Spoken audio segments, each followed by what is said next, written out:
pagi pemirsa, jumpa lagi dalam editorial Media Indonesia. Pemirsa, sebagai wakil Tuhan, hakim menjadi kaki tangan Tuhan dalam mengadili, memutuskan, serta menentukan benar dan salah perbuatan manusia. Karena kedudukannya sebagai wakil Tuhan dan tugasnya yang terhormat tersebut, hakim memiliki sebutan yang mulia. Keputusan yang dibuat oleh hakim pun akan menentukan marwah atau wibawa suatu peradilan. Sayangnya tak sedikit perilaku hakim justru merendahkan marwah yang mereka sandang itu. Salah satunya adalah aksi mogok yang dilakukan hakim di berbagai daerah karena menuntut peningkatan kesejahteraan. Akibat aksi mogok yang dibalut dengan istilah cuti tersebut, berimplikasi mengakibatkan ratusan perkara terpaksa ditunda prosesnya. Sehingga prinsip bahwa rakyat mesti memperoleh keadilan secara murah dan cepat dikorbankan demi mengejar tambahan pendapatan para hakim.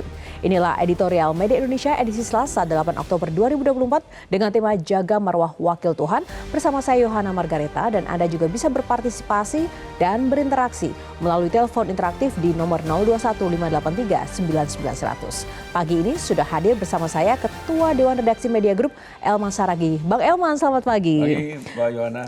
Pagi Bang Elman, jaga marwah wakil Tuhan. Nah, ini satu kata untuk mengekspresikan pendapat Bang Elman ketika tahu para hakim ini sedang demo. Ya, memalukan aja. Memalukan. Wakil Tuhan kok seperti itu? Wakil Tuhan tentunya kan tidak ada celah. Apapun alasannya ya. Nah, apapun alasannya. Apapun alasannya. Dan itu juga sejalan dengan headline utama dari Media Indonesia, pemirsa. Sebelum kita ulas lebih dalam lagi ya, di halaman pertama Media Indonesia di sini juga mengangkat tentang aksi mogok disikapi beragam. MA memastikan hakim tidak melakukan mogok kerja massal tetapi mengambil cuti berbarengan. Alasannya tapi cuti, Bang.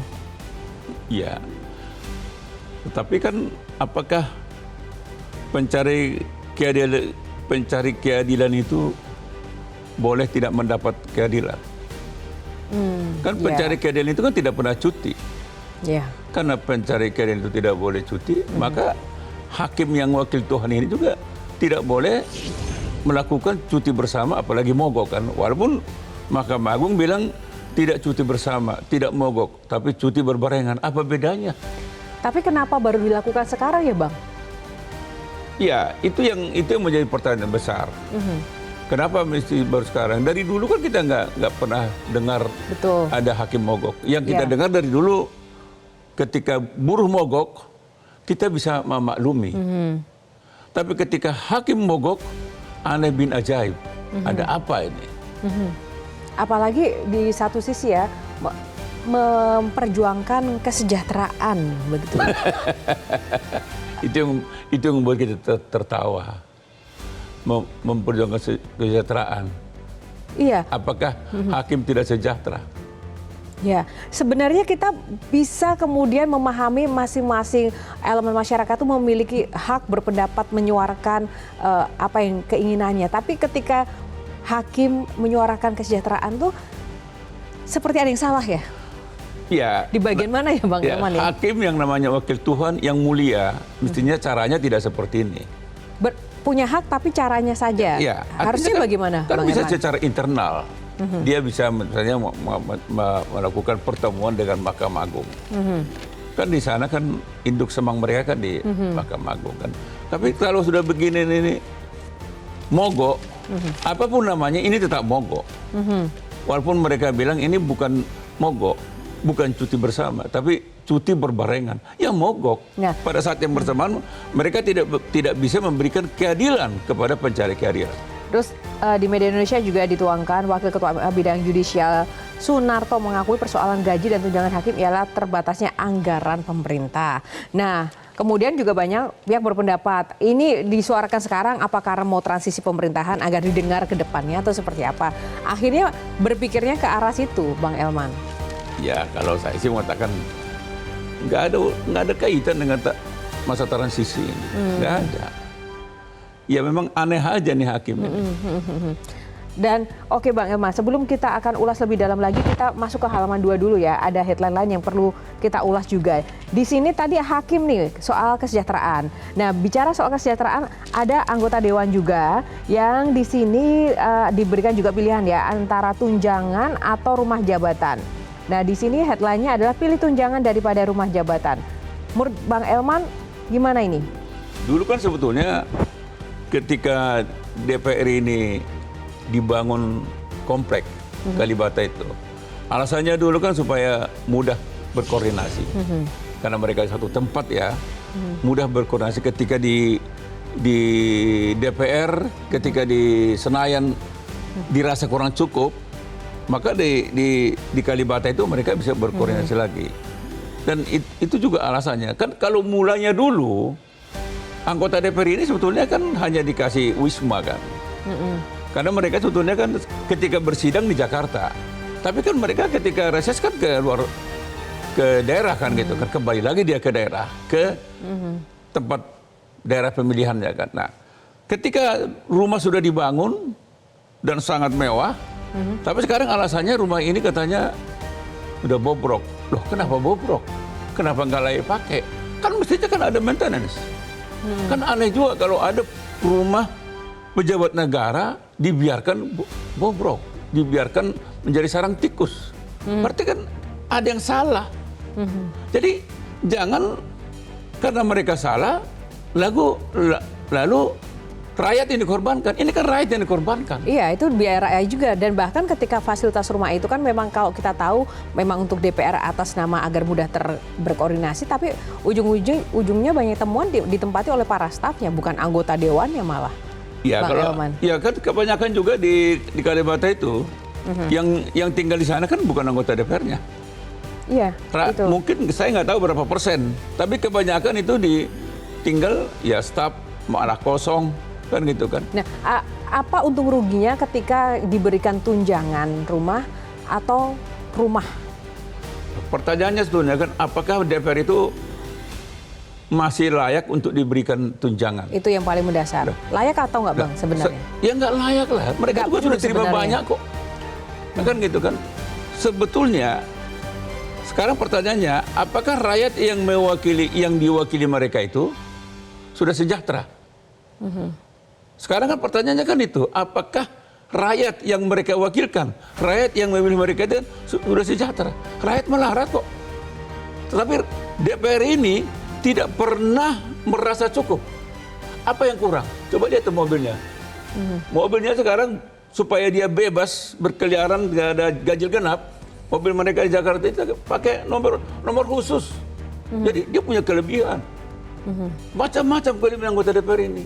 Uang ini, uang ini, uang ini. Nah sekarang mereka, kalau benar mereka dibayar sewa rumah 50 juta satu bulan. Anda bisa bayangkan, 50 juta satu bulan. Kalau satu tahun, 600 juta ya? Ya.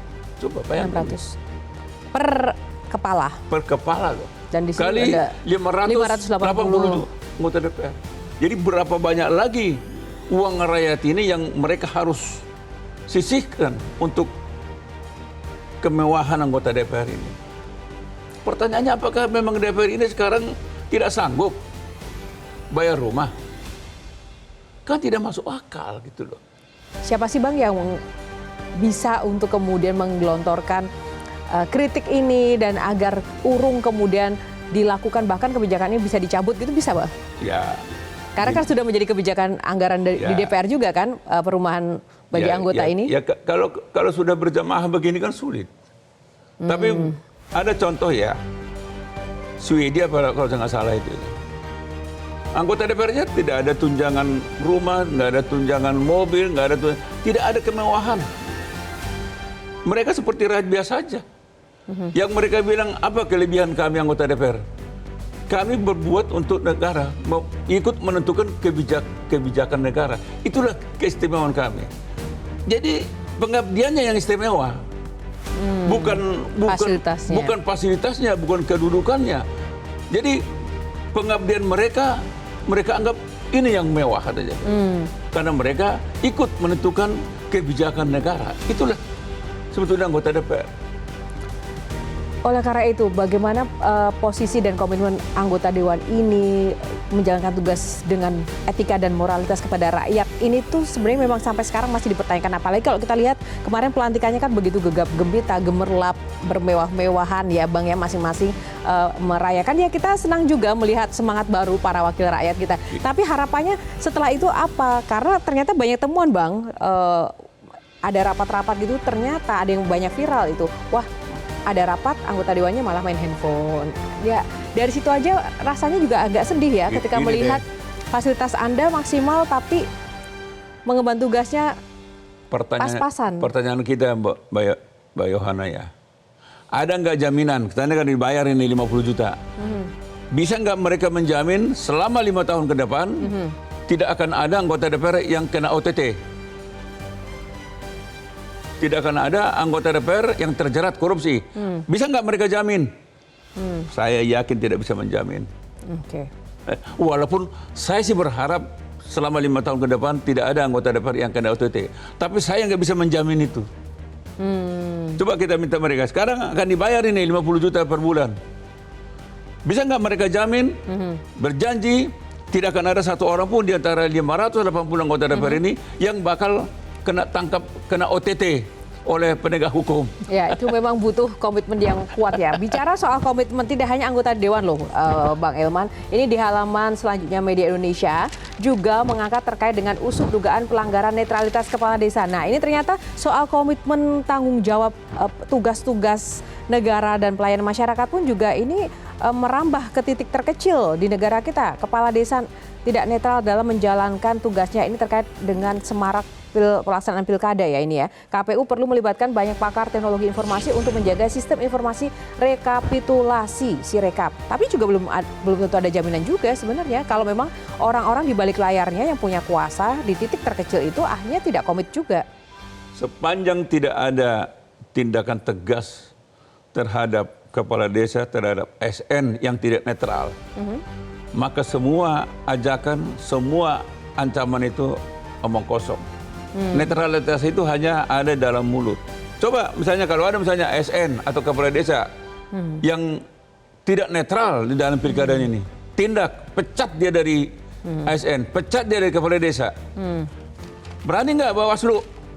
Sepanjang ketegasan seperti itu tidak ada, Yohana, omong kosong semua ini. Nah, Bawaslu aja mengatakan Bang di sini bahwa sebenarnya kan sudah ada buku saku yang diharapkan itu menjadi panduan.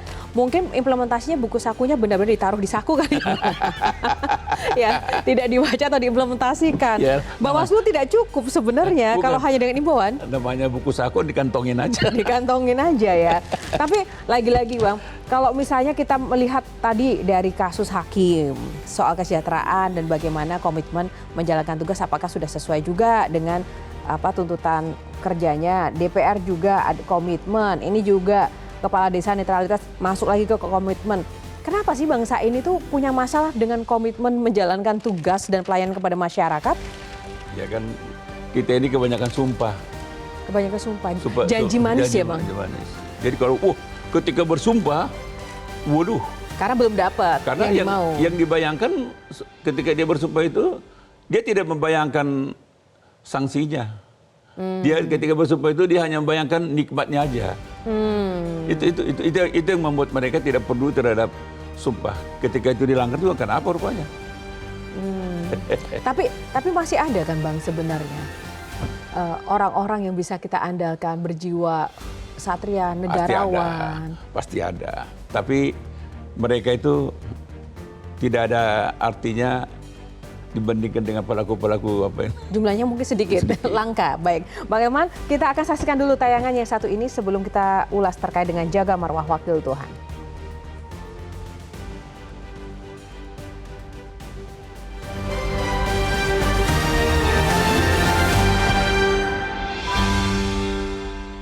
Jaga marwah wakil Tuhan.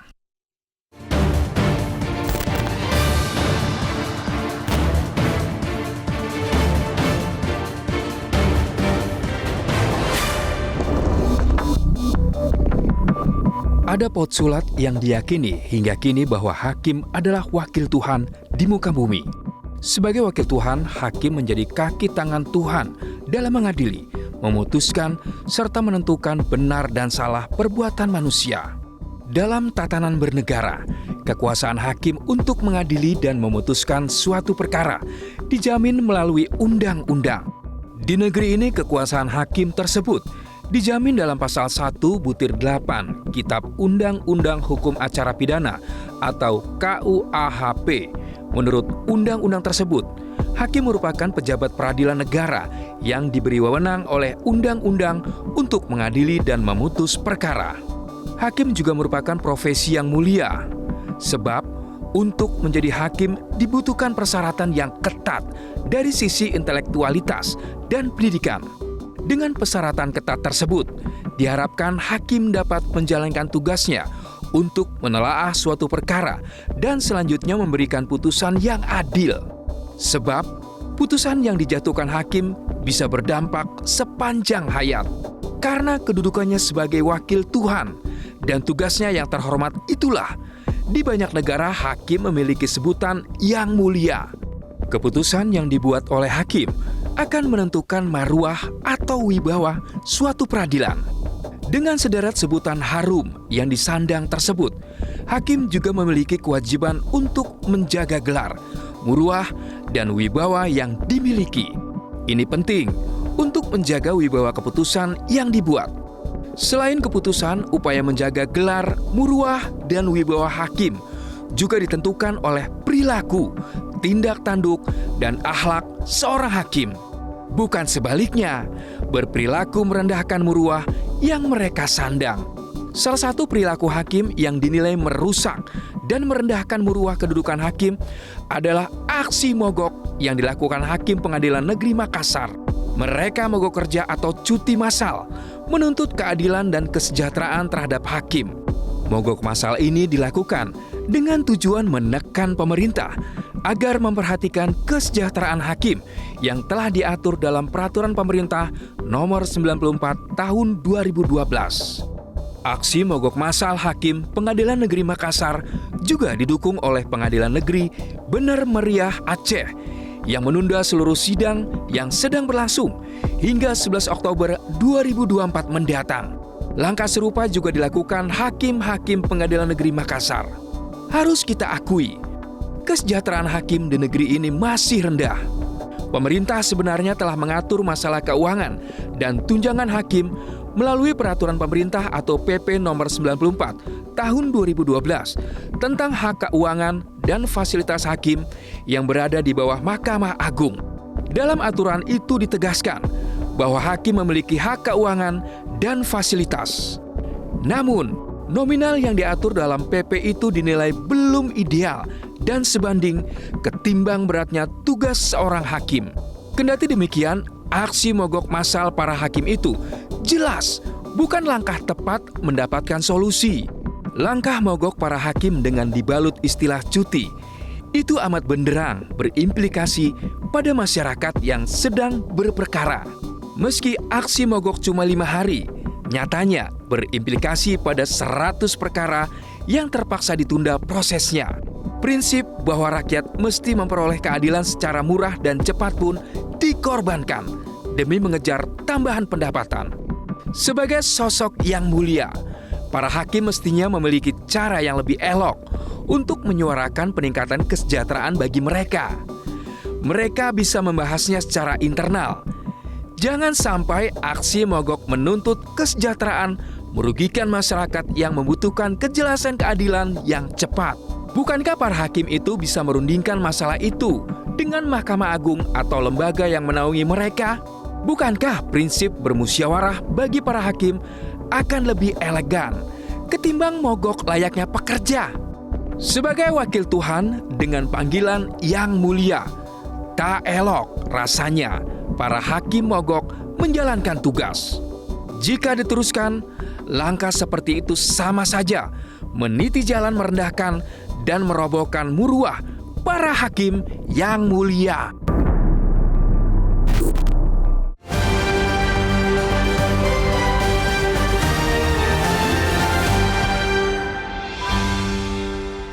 Ya, itu tadi pemirsa tema editorial kali ini, jaga marwah wakil Tuhan, dan nanti kita akan ulas lebih lanjut lagi bersama Bang Elman Saragih. Namun kita akan jeda dulu, sesaat lagi editorial Media Indonesia masih akan kembali.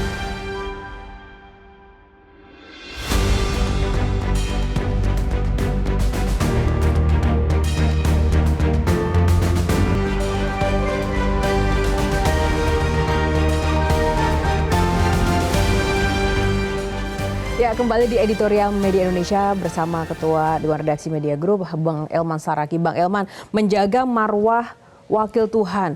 Lalu seperti apa harus menjaga marwah ini jika yang mengemban marwah ini pun juga pada akhirnya ya terbuai dengan kepentingan diri sendiri seperti itu. Bisa dikatakan demikian? Ya, sebenarnya pertanyaan yang mendasar, apakah hakim sekarang melarat? Memangnya berbeda dengan hakim yang dulu. Ya, makanya. Kenapa harus ada? Apakah hakim melarat? Apakah hakim sekarang ini tidak sejahtera? Kan itu pertanyaannya kan. Kalau memang hakim itu miskin, tidak sejahtera, ya bolehlah berjuang. Kalau itu yang saya katakan tadi, kalau buruh itu memperjuangkan, katakanlah untuk UMR supaya meningkat, masuk akal. Tapi ketika hakim yang sudah kita lihat kan, kalau kita lihat kan keseharian kan hakim itu rata-rata mewah kok. Mewah menurut Bang Elman tidak melarat ya Bang? Ya. Mewah dan ya banget gitu loh. Jadi boleh dikatakan hampir tidak ada hakim yang miskin. Kan begitu kan. Pertanyaannya sekarang begini, sekiranya pemerintah memenuhi kenaikan gaji, kenaikan tunjangan, ada nggak jaminan bahwa hakim ke depan tidak akan ada melakukan jual beli putusan, tidak ada hakim untuk korupsi? Ada nggak jaminan? Ada nggak jaminan bahwa hakim ini akan memvonis seadil-adilnya kepada pencari keadilan? Itu dulu. Kan sebetulnya kan rakyat sekarang menuntut, rakyat sekarang marah loh sebetulnya ketika melihat vonis-vonis hakim itu seringkali apalagi menyangkut korupsi jauh dari harapan masyarakat. Katakan sudah korupsinya sudah ratusan M, 5 tahun, 4 tahun. Jadi tidak sebanding dengan apa yang telah mereka lakukan dengan ganjaran yang diberikan oleh hakim. Apalagi baru-baru ini juga dalam kurun waktu beberapa tahun terakhir itu putusan-putusan hakim itu kadang bisa berubah karena ada desakan netizen yang dianggap mungkin putusannya tidak adil seperti itu ya. Jadi betul. Ya kan? Jadi kalau sekarang ini ya kalau Mbak Yohana kita lihat deh berapa banyak hakim yang dikena OTT ditangkap. Hakim Agung juga ada, bahkan Sekjen Mahkamah Agung. Jadi sebetulnya ketika mereka mogok, mereka bilang tidak mogok. Cuti berbarengan, bukan cuti bersama. Sebetulnya ini kan memalukan mereka sendiri tuh kan. Mereka membuka aibnya. Karena mereka juga tidak ada prestasi sebetulnya. Ketika mereka tidak berprestasi, malah rakyat banyak yang marah terhadap polisi-polisi hakim itu. Sekarang mereka menuntut naikkan tunjangan, naikkan gaji. Ya memalukan. Memalukan. Nah, itu tadi Bang Elman berkali-kali menegaskan, wah ini sikap yang memalukan. Lalu apa kata pakar hukum pidana kita yang sudah tergabung Bang Elman melalui line telepon? Ada Bang Abdul Fikar Hajar. Bang Abdul Fikar, selamat pagi. Selamat pagi, Mbak. Selamat pagi. Bang Elman, ya. Terima kasih sudah bergabung bersama Editorial Media Indonesia. Bang Abdul Fikar, saya juga pertanyaannya sama kepada Bang Abdul Fikar. Satu kata atau kesan pertama ketika mendengar ada fenomena hakim ini mogok atau mungkin menuntut kesejahteraan bagi mereka, apa yang dipikirkan oleh Bang Abdul Fikar sebagai pakar hukum? Saya kira judul editorial ini sudah tepat gitu ya. Inilah peristiwa yang justru menurunkan muruah wakil Tuhan itu sendiri. Kita memandang hakim itu bagian dari masyarakat yang kita tempatkan sebagai yang mulia. Ya, selain kita menyebut yang mulia kepada presiden atau kepada tamu negara, tapi hakim juga di dalam persidangan itu hampir seluruhnya disebut yang mulia.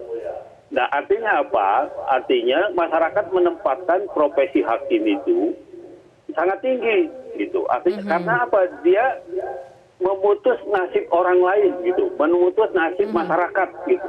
Nah, itu yang harusnya dijaga muruah itu, gitu. Tetapi dengan tindakan yang dilakukan seperti sekarang ini, menurut saya seolah-olah dia menurunkan harga diri jabatannya, gitu ya, menjadi cuma sebagai pegawai atau pekerja bahkan, gitu.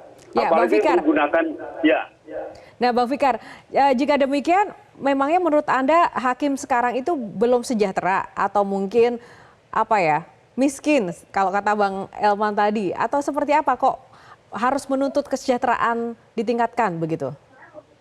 Menurut saya sependapat dengan Bang Elman ya, bahwa kesejahteraan hakim pada sekarang ini sudah cukup gitu. Tapi ketika dia membandingkan dengan profesi yang lain, umpamanya dengan dia lihat di pengadilan, wah advokat sepertinya menggunakan hal-hal yang mewah segala macam. Nah kalau dia membandingkan seperti itu, ya ini jangan jadi hakim kan begitu, intinya kan? Dia berhenti saja jadi advokat atau jadi profesi yang lain gitu. Tapi ketika dia masuk ke dalam satu profesi, membenarkan tekadnya kemudian menjadi abdi negara sebagai hakim, mestinya ya dia konsekuen gitu, konsisten.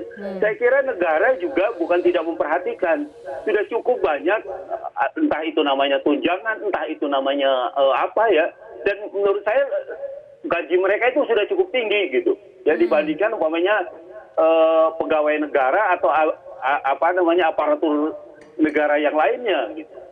Nah, karena itu sebenarnya ini satu tindakan yang menurut saya kekanak-kanakan, bahkan menurunkan muruah kehormatannya itu sendiri. Jika demikian, apa yang harus dilakukan Mahkamah Agung ini sebagai induk semangnya dari para hakim ini untuk kemudian juga memperbaiki citranya jika memang aksi yang dilakukan para hakim ini itu mencederai kredibilitas dan juga muruah dari para hakim itu sendiri? Ya, peristiwa ini menggambarkan bahwa ketidakmampuan pejabat Mahkamah Agung itu untuk mengelola jajarannya kalau menurut saya. Mestinya ini tidak harus terjadi gitu. Kalau Mahkamah Agung atau pimpinan-pimpinan yang lain itu bisa mengelola dinamika seperti ini nggak harus keluar, tidak harus ada mogok segala macam dan sebagainya gitu ya. Ini bisa diredam sebenarnya gitu. Tetapi inilah menunjukkan kepada kita gambaran pimpinan di peradilan sekarang ini tidak punya kemampuan untuk mengelola dan mengkoordinasikan meruah mereka sebagai wakil Tuhan di dunia ini atau di Indonesia ini. Nah, dampak terburuk, Bang Fikar, dampak terburuk dari aksi para hakim ini menurut Anda apa efeknya bagi masyarakat? Selain kasus-kasusnya jadi tertunda ya, tapi secara etika, moral, dampak terburuknya bisa jadi cerminan apa sih ini? Iya, ini yang menurut saya menurunkan pandangan masyarakat, mungkin termasuk juga para pencari keadilan, tidak lagi sebagai yang mulia gitu. Artinya kalau ternyata yang mulia juga masih mementingkan perutnya gitu. Nah, karena itu tidak mustahil kemudian ya mereka dengan usaha-usahanya justru persaingannya ke arah itu gitu. Berapa banyak mereka bisa memenuhi kebutuhan perutnya yang mulia, umpamanya seperti itu. Nah, ini kan bahaya kalau pandangan itu sudah mulai merata di dalam masyarakat gitu. Artinya peradilan bukan lagi menempatkan dirinya sebagai wakil Tuhan, menempatkan sebagai tempat mencari keadilan, tetapi menjadi tempat perlombaan banyak-banyaknya itu tadi memberikan sesuatu kepada hakim umpamanya. Nah, itu yang akan terjadi seperti itu. Karena ini tadi tindakan mereka sekarang dengan mogok dan segala macam itu menunjukkan itu gitu. Menunjukkan bahwa mereka sebenarnya orientasi mereka justru masih pada materi, bukan pada mewujudkan keadilan. Begitu. Baik, terima kasih Bang Abdul Fikar Hajar, pakar hukum pidana yang sudah bergabung bersama editorial untuk menyampaikan ulasan dan tanggapannya. Selamat pagi Bang Abdul Fikar, salam sehat selalu. Selamat pagi Mbak Mas. Ya, Bang Elman, ada dua statement yang menarik bahwa ini kegagalan MA ya mengelola jajarannya. Yang kedua, orientasi material ini ternyata juga menyandera banyak pihak profesi, termasuk para hakim yang menjadi tumpuan keadilan bagi masyarakat. Nah, bagaimana Bang Elman melihat ini? Saya sependapat dengan Pak Abdul Fikar tadi ya, bahwa ini adalah kegagalan Mahkamah Agung dalam membina para hakim. Jangan-jangan Mahkamah Agung ini hanya ngurus diri sendiri aja. Jadi dia tidak membayangkan bahwa mereka tentunya kan harus bertanggung jawab terhadap para hakim kan. Dan kedua, hal yang menurut saya penting, pemerintah tidak boleh tunduk kepada tuntutan kepada hakim ini. Kalau para hakim ini katakanlah merasa tidak nyaman lagi menjadi hakim, merasa tidak cukup hidupnya lagi dari gaji dan tunjangan, ya mundur aja. Dan bila perlu sebetulnya ada niatan, sebetulnya kan ada rencana, ada sebetulnya gagasan-gagasan. Sekarang ini kalau bila perlu kita naturalisasi saja hakim sekalian. Jadi import hakim gitu maksudnya. Naturalisasi, kita akan dapat semuanya. Apa yang kita dapat? Keadilannya mungkin kita akan kita dapat. Ada keadilan yang betul-betul memenuhi keinginan pada rakyat. Kedua, memang kinerja mereka juga akan lebih bagus. Jadi tidak akan ada nuntut. Walaupun dibayar besar, tapi rakyat akan puas daripada seperti sekarang ini. Rakyat tidak puas, tapi harus kita bayar dia lebih mahal. Jadi menurut saya pemerintah tidak boleh mundur setapak pun. Jadi kalau mereka nuntut, udah. Memangnya hanya mereka yang menuntut sejahtera. Rakyat melarat sekarang. Ini hakim harus tahu ini. Rakyat sekarang ini banyak yang melarat. Kalau dia apa melarat? Enggak. Pertanyaannya sekarang hanya berapa banyak hakim yang menghidupi dirinya, keluarganya dari gaji dan tunjangannya. Jangan-jangan, mohon maaf, mereka lebih dihidupi oleh penghasilan tanda kutip. Apalagi ketika mereka menyampaikan bahwa sudah 12 tahun tidak ada kenaikan, kemudian juga ini sudah menjadi salah satu momen saatnya untuk kemudian direvisi lagi. Tapi ya tetap rasanya juga tetap tidak beralasan ya. Rakyat tidak pernah naik gaji kok. Tidak pernah naik gaji, bahkan juga banyak yang tidak digaji malah ya, karena banyak pengangguran meningkat nih. Sekarang banyak perusahaan-perusahaan pabrik tutup. PHK, wabah PHK juga sudah mulai meluas ya Bang Elman. Menuntut apa? Jadi Pak Hakim ini betul-betul mencoreng korps hakim. Apakah ini perlu ada sanksi tegas seperti apa ya yang memang harus diterapkan oleh Mahkamah Agung ya? Karena ini sebenarnya menjadi bumerang sendiri bagi institusi dan juga profesi hakim. Ya memang sulit ya Mbak Yohana ya, karena para hakim agung juga ada yang kena OTT, ada yang terlibat korupsi, ada yang ditangkap. Jadi bagaimana Mahkamah Agung punya marwah, punya kewibawaan kan? Itu juga soal. Sekjen Mahkamah Agung juga ada yang ditangkap kan gitu. Jadi ini sebetulnya harapan masyarakat, Mahkamah Agung itu dulu beresin diri sendiri, itu baru dia bisa mungkin membina hakim gitu ya. Oke, sambil kita misalnya menunggu pembenahan di tubuh Mahkamah Agung, tapi salah satu hal yang sangat nyata di depan mata adalah kepada siapa ya Bang Elman? Masyarakat ini akhirnya harus bersandar ketika para punggawa keadilan sendiri saja juga tadi disampaikan Bung Abdul Fikar akhirnya kembali pada persoalan perut masing-masing begitu. Sementara kalau dengan wakil rakyatnya juga masih dipertanyakan komitmennya. Mungkin dengan aparat ya pasti banyak juga nih yang mungkin kita pertanyakan juga sejauh mana nih komitmen pelayanan masyarakat ini akan bisa dimaksimalkan oleh mereka. Kepada siapa masyarakat ini bisa mengadu? Ya memang rakyat ini kan apes kan. Apes. Jadi ada hakim korupsi juga walaupun tidak semua kan. Ada hakim agung korupsi juga walaupun tidak semua. Jadi sebetulnya memang kadang-kadang rakyat ada di persimpangan jalan. Mau kemana lagi dia mencari keadilan. Harapan rakyat sebetulnya adalah hakim. Harapan rakyat adalah Mahkamah Agung. Tapi apa yang terjadi? Itu yang sering kita baca di koran, kita dengar di televisi.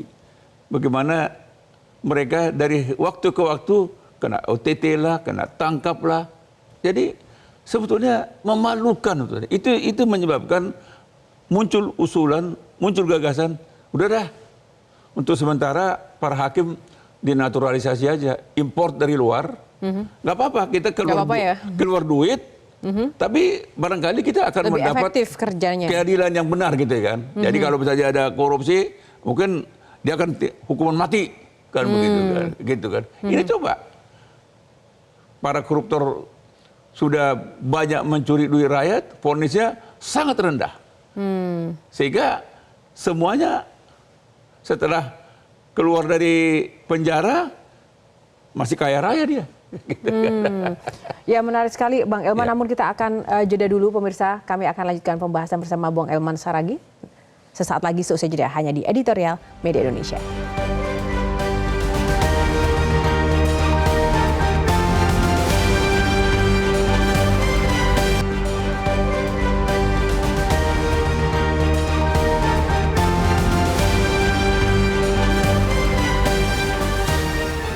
Media Indonesia mengajak Anda untuk mengakses fitur premium e-paper. Dengan sajian konten berbasis intelektual dan meneguhkan kebangsaan, Media Indonesia tampil dengan lebih dinamis melalui e-paper Media Indonesia yang dapat Anda akses kapan saja, di mana saja. Caranya mudah, download aplikasi Media Indonesia di Android atau ketik link e-paper.mediaindonesia.com atau bisa scan QR Code pada layar kaca Anda. Klik tab e-paper di bagian samping layar tablet Anda, daftarkan data diri, serta pilih paket berlangganan e-paper Media Indonesia sesuai dengan kebutuhan Anda. Nikmati juga bonus spesial tambahan 4 halaman rubrik fokus setiap hari. Semua bisa Anda dapatkan hanya di e-paper Media Indonesia. Untuk informasi lebih lanjut, hubungi customer service di nomor 0811 1201 2018 atau kunjungi media sosial @mediaindonesia. Media Indonesia, referensi bangsa. Ya, terima kasih masih bersama Editorial Media Indonesia. Pemirsa, kita akan sapa para penelpon dulu yang sudah antri di line telepon kami. Kita sapa Pak John Veto dari Batam, Kepulauan Riau. Pak John, selamat pagi. Selamat pagi Mbak Yohana, selamat pagi Bung Elman, salam sehat selalu. Ya. Salam sejahtera. Silakan Pak John, singkat, padat, dan jelas Pak John, tanggapannya. Jaga marwah wakil tuan, itu yang dibedah oleh Editorial pagi hari ini, sangat menarik. Ya. Yang mana para wakil tuan ini beberapa tahun yang lalu itu mereka mogok ya, tapi dibantah oleh bos dia di Mahkamah Agung itu cuti bersama, kebetulan cuti gitu. Ini tidak sehat di kehidupan hukum kita, peralihan kita. Ini saya setuju dengan Bung Elman tadi, ya kita naturalisasi, dan lagi dengan pakar rapat tadi, Pak Abdul Fikar tadi itu juga, ya. Dia tidak layak mereka ini di wakil Tuhan. Kenapa tidak layak? Wakil Tuhan itu, ya, berarti dia separuh aja mengkonsumsi makanan. Karena dia wakil tuan gitu kan. Sebenarnya kalau tuan itu tidak perlu makan, tak perlu apa, materi, tak perlu apa sebenarnya. Tapi aneh betul mereka ini. Artinya waktu disumpah itu di separuh hati itu Bung Elman. Mereka ini. Dan setuju betul saya dengan Bung Elman tadi. Ya dipecat aja nih, semua diganti. Ada ribuan, malah mungkin ratusan ribu di Indonesia ini hakim-hakim yang siap untuk menggantikan posisi mereka. Dengan gaji pas-pasan itu mau mungkin. Janganlah dikorbankan, ya, masyarakat kecil yang menuntut keadilan malah ditunda dia punya sidang. Berapa banyak? Ini apa ini? Ini kemarin lagi datang lagi nih kapan nih ke Menkumham dia nih. Dia. Jadi nggak sepakat ya Pak John ya? Kita sepakat ini. Ya, baik. Terjadi yang kayak ini nih. Terima kasih Pak John Veto. Wakil tuan itu aja. Terima kasih banyak. Assalamualaikum warahmatullahi wabarakatuh. Terima kasih Pak John Veto dari Batam, Kepulauan Riau. Dan kita ke Bu Indra. Apa kata Bu Indra? Apakah sama suaranya dengan Pak John dari Riau ke Bu Indra dari Cirebon, Jawa Barat? Selamat pagi Mbak Yohana Margareta dan Bung Elman Saragih. Selamat pagi Bu Indra. Wabarakatuh Metro TV. Waalaikumsalam. Silahkan Ibu. Mbak Yohana, Bung Elman, memang tugas manusia di dunia ini salah satunya adalah sebagai wakil Tuhan, khalifah Allah di dunia. Nah, apalagi untuk para hakim ini jelas-jelas disebutkan wakil Tuhan. Jadi paling tidak harus mewakili sifat Allah yang 99 itu yang dalam agama kami disebut Asmaul Husna, 99 sifat Allah. Nah, dengan adanya hal yang kemarin kami terpana. Wih, jelas sekali memperlihatkan bahwa itu bukan sifat wakil Tuhan. Dan kalau persoalannya persoalan isi perut, waduh, Kalau hakim saja sampai demo ya ini demo walaupun terselubung begitu, siapa yang di Indonesia ini tidak akan demo karena kami masyarakat bawah ini menilai bahwa para hakim itu sudah bisa mendapatkan penghasilan yang layak.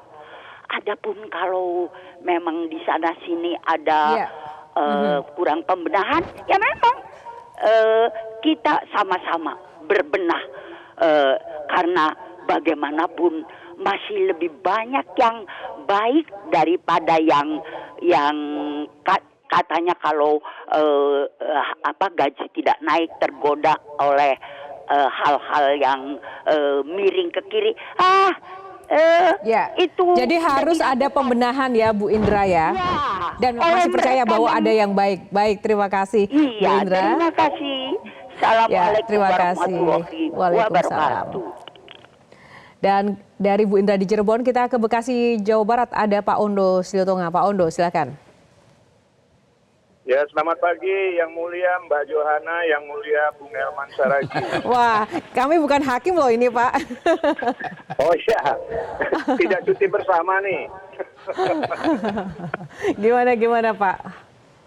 Iya, jaga meruah wakil Tuhan. Yang mau dijaga meruah wakil Tuhan atau hamba uang, begitu loh pertanyaan saya. Tindakan yang mulia tapi kurang mulia. Pertanyaan saya, bukankah mereka cukup menyuarakan ke MA untuk mencapai sasaran mereka? Atau belum pernah disuarakan? Atau sudah disuarakan tapi MA-nya abai? Bila sudah disuarakan begitu MA-nya abai, ya ini yang salah MA. Ya, setahu saya cuti itu tidak boleh satu kantor itu cuti bersama. Ini aneh kalau sampai bisa terjadi seperti itu. Ini indisiplin, harus ada tindakan untuk itu. Kita di ASN itu cuti 3 orang dalam satu bidang aja itu tidak boleh. Ini kok satu kantor gitu. Mungkin ini gara-gara Presiden pernah bilang gaji KPU sudah lama tidak naik, terus usul dinaikkan. Nah mungkin ini pemicunya sehingga mereka merasa kok kami nggak disebut begitu gitu loh. Jadi saya usul nih wacana untuk tunjangan perumahan DPR yang 50 jutaan itu dialihkan aja untuk rumah dinas para hakim-hakim yang ditempatkan di daerah-daerah. Memang hal ini saya perhatikan. Hakim-hakim di daerah-daerah itu cari kontrakan sendiri, nggak bawa keluarga, mau pulang lihat keluarga, nggak ada uang. Memang ini tetap jadi ada perlu perhatian, tapi tindakan mereka kurang mulia. Demikian, terima kasih. Baik, terima kasih Pak Ondo. Sebelumnya juga ada Bu Indra dan juga Pak John Veto. Terima kasih untuk ulasannya. Sebelum kita ulas kembali bersama Bung Elman Saragih, yang Bu Elman kita akan jeda dulu. Sesaat lagi Editorial Media Indonesia akan segera kembali.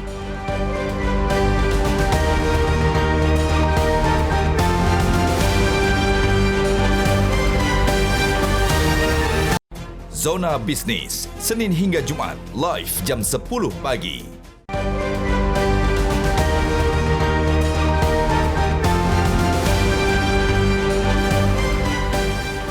Ya, kembali di Editorial Media Indonesia, kita langsung ke Bang Elman Saragih. Tadi ada Pak John, Bu Indra, dan juga Pak Ondo yang juga secara tegas menyuarakan bahwa ini tidak pantas dilakukan oleh hakim begitu. Bagaimana tanggapan Bu Elman dengan suara-suara masyarakat yang merasa resah juga dengan aksi yang dilakukan oleh para hakim kita ini?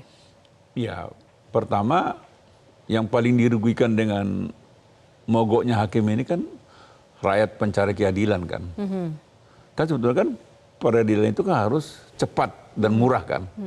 Nah kalau sampai 5 hari mereka cuti bersama, ya itu kan berarti 5 hari tidak ada keadilan buat pencari keadilan kan. Oleh karena itu kasus ini harus dijadikan oleh Mahkamah Agung untuk mencoba mencari tahu mengapa sampai muncul mogok-mogok seperti ini. Jadi Mahkamah Agung tidak boleh hanya terpana dengan tuntutan mereka ini. Tapi yang paling penting yang dilakukan oleh Mahkamah Agung adalah mengapa sampai muncul gagasan cuti bersama atau yang istilah Mahkamah Agung cuti bareng. Ini harus mereka cari tahu ini. Nah, ini juga Bang, sedikit informasi tambahan ya. Di media Indonesia juga diungkapkan bahwa sudah ada audiensi dari para hakim dengan Mahkamah Agung tentang cuti bersama dan pengajuannya itu 7 sampai 11 Oktober. Dan sudah disampaikan juga ada tuntutan kenaikan tunjangan 142% pemirsa dan Bang Elman, pengesahan RUU Jabatan Hakim, pengesahan RUU Contempt of Court, dan mendesak diterbitkannya peraturan pemerintah yang menjamin keamanan hakim. Dan artinya ketika sudah ada audiensi, sudah ada juga diketahui ini oleh Mahkamah Agung dan diizinkan begitu. Loh, artinya gini, ini kan tuntutan ini kan tidak terjadi hari ini kan.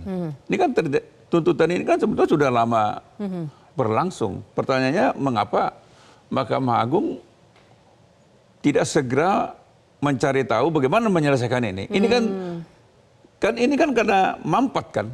Salurannya mampet.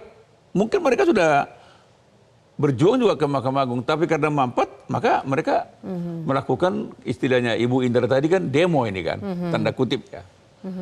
Oleh karena itu memang harus cari tahu. Kedua, kenapa tadi dari awal saya mengatakan ini tidak boleh dipenuhi oleh pemerintah semudah itu? Karena ini kalau tuntutan hakim ini dengan cara cuti bersama, cuti bareng ini, mogok ini direalisasikan tuntutan ini, besok lusa penegak hukum yang lain juga ikut-ikutan.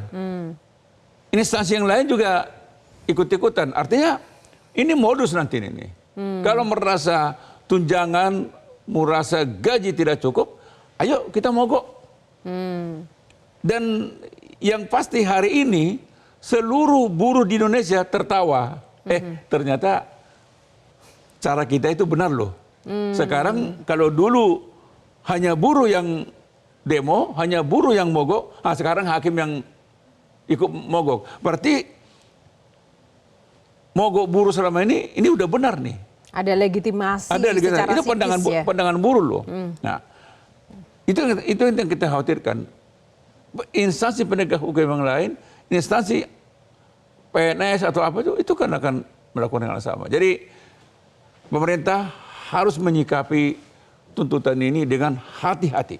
Dengan hati-hati. Hati-hati. Baik, terima kasih Bang Elman. Kita akan terus mengawal, memantau, dan semoga pembahasan kita juga didengarkan oleh para hakim untuk kemudian juga mengurungkan niat lebih jauh lagi memperpanjang proses-proses demonstrasi ini ya. Semoga ada komunikasi yang lebih baik lagi begitu ya, bermartabat. Ya harus ada perasaan malu lah. Harus ada perasaan malu. Masuk hakim mogok. Baik, terima kasih Bang Elman untuk ulasannya bersama kami di Editorial Media Indonesia. Pemirsa, aksi mogok kerja yang dibalut dengan istilah izin cuti oleh para hakim di berbagai daerah untuk menuntut kenaikan gaji dan tunjangan telah merugikan masyarakat yang tengah mencari keadilan. Pasalnya, perkara yang mereka ajukan terpaksa ditunda akibat tidak bekerjanya para hakim tersebut. Nah, aksi para hakim yang merugikan masyarakat pencari keadilan tersebut dinilai juga telah meruntuhkan marwah mereka sendiri. Tidak salah hakim memperjuangkan kesejahteraannya, namun semestinya tidak dengan mengorbankan masyarakat para pencari keadilan. Demikian Editorial Media Indonesia, saya Yohana Margarita undur diri. Terima kasih atas kebersamaan Anda. Sesaat lagi Selamat Pagi Indonesia akan hadir untuk Anda.